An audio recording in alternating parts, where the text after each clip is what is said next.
Aam Aadmi party തയ്യാറാക്കിയ സത്യസന്ധരല്ലാത്ത നേതാക്കളുടെ പട്ടികയിൽ ലോക്സഭാ പ്രതിപക്ഷ നേതാവ് രാഹുൽ ഗാന്ധി, പ്രധാനമന്ത്രി നരേന്ദ്രമോദി, ആഭ്യന്തരമന്ത്രി അമിത്ഷാ, യു.പി. മുഖ്യമന്ത്രി യോഗി ആദിത്യനാഥ് തുടങ്ങിയവർ ഉൾപ്പെടുത്തിയുള്ള പോസ്റ്ററിലാണ് രാഹുൽ ഗാന്ധിയുടെ ചിത്രവും ആം ആദ്മി ചേർത്തത്. ഇതിനെ തുടർന്ന് ആം ആദ്മി പാർട്ടി ഇന്ത്യ സഖ്യത്തിൽ നിന്ന് പുറത്ത് പോകണമെന്നാണ് കോൺഗ്രസ് ആവശ്യപ്പെട്ടത്. കേജ്രിവാളിന്റെ സത്യസന്ധതയില്ലാത്ത ആളുകളെ മറികടക്കും എന്ന വാചകമാണ് ആ പോസ്റ്ററിൽ അവർ ഉൾപ്പെടുത്തിയിരിക്കുന്നത്. എന്നാൽ ബി.ജെ.പിയും ആം ആദ്മിയും ഒരു നാണയത്തിന്റെ ഇരുവശങ്ങളാണെന്നും ഇരുവരും തമ്മിൽ വ്യത്യാസമില്ലെന്നും കോൺഗ്രസ് വക്താവായ ജയറാം രമേശ് പറഞ്ഞു. ലോക്സഭാ തെരഞ്ഞെടുപ്പിൽ സഖ്യമുണ്ടാക്കാൻ വേണ്ടി കോൺഗ്രസിന്റെ മുന്നിൽ യാചിച്ചവരാണ് ആം ആദ്മി പാർട്ടിയെന്നും അദ്ദേഹം പറഞ്ഞു. അരവിന്ദ് കെജ്രിവാളിന് ധൈര്യമുണ്ടെങ്കിൽ ഇന്ത്യ സഖ്യം വിടണമെന്ന് കോൺഗ്രസ് നേതാവ് അൽക്ക ലാംബയും പറഞ്ഞു. വരുന്ന നിയമസഭാ തെരഞ്ഞെടുപ്പിൽ ശക്തമായ ത്രികോണ മത്സരമാണ് ഡൽഹിയിൽ നടക്കാൻ പോകുന്നത്. ലോക്സഭാ തെരഞ്ഞെടുപ്പിൽ ഇരു പാർട്ടികളും സഖ്യം ഉണ്ടാക്കിയിരുന്നുവെങ്കിലും നിയമസഭാ തെരഞ്ഞെടുപ്പിൽ സഖ്യം ഉപേക്ഷിക്കാൻ ആം ആദ്മി പാർട്ടി തീരുമാനിക്കുകയായിരുന്നു. ബി.ജെ.പി നേതാക്കളായ മോദിക്കും അമിത്ഷാക്കും യോഗിക്കും പുറമെ ബി.ജെ.പിയുടെ നേതാക്കളായ അനുരാഗ് ഠാക്കൂർ,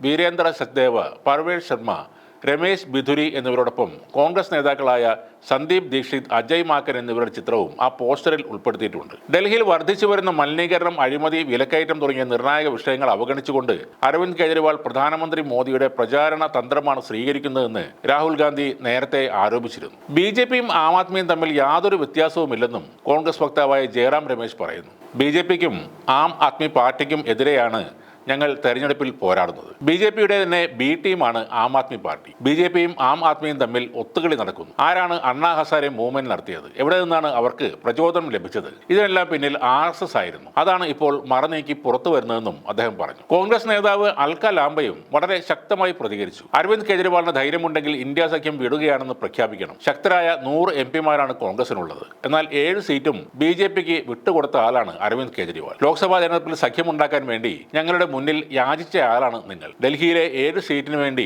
നിങ്ങളുമായി സഖ്യമുണ്ടാക്കിയതാണ് കോൺഗ്രസ് ചെയ്ത ഏറ്റവും വലിയ തെറ്റ്. ഇത് കാരണം കോൺഗ്രസ് പാർട്ടിക്ക് വലിയ നഷ്ടങ്ങളുണ്ടായി എന്നും അൽക്ക പറയുന്നു. സത്യസന്ധതയാണ് തന്റെ കൈമുതൽ എന്ന് തെളിയിക്കാൻ ശ്രമിച്ച് ദയനീയമായി പരാജയപ്പെടുന്ന ഒരാളാണ് ശ്രീ അരവിന്ദ് കെജ്രിവാൾ. ബി.ജെ.പിക്ക് എതിരെയുള്ള പോരാട്ടത്തിൽ പലപ്പോഴും കോൺഗ്രസിന്റെ ഒപ്പം നിൽക്കുന്നു എന്ന തോന്നൽ ഉണ്ടാക്കുമെങ്കിലും അതല്ല വാസ്തവത്തിൽ സംഭവിക്കുന്നത്. കാലങ്ങളായി ഉയർന്നു കേൾക്കുന്ന ഒരു ആരോപണമാണ് ബി.ജെ.പിയുടെ ബി ടീമാണ് കേജ്രിവാളും അയാളുടെ ആം ആദ്മി പാർട്ടിയും എന്നത്. ഇപ്പോൾ മോദി, യോഗി, അമിത്ഷാ എന്നിവർക്കൊപ്പം പ്രതിപക്ഷ നേതാവ് രാഹുൽ ഗാന്ധിയുടെ ചിത്രം കൂടെ ചേർത്ത് വെച്ചുകൊണ്ട് താൻ മാത്രമാണ് സത്യസന്ധൻ എന്ന് സ്ഥാപിക്കാനുള്ള ശ്രമമാണ് കേജ്രിവാൾ നടത്തുന്നത്. പക്ഷേ ബി.ജെ.പിയുടെ ബി ടീമാണ് താനും പാർട്ടിയും എന്ന് അടിവരയിട്ട് തെളിയിക്കുകയാണ് ഇത്തരം സംഭവങ്ങൾ.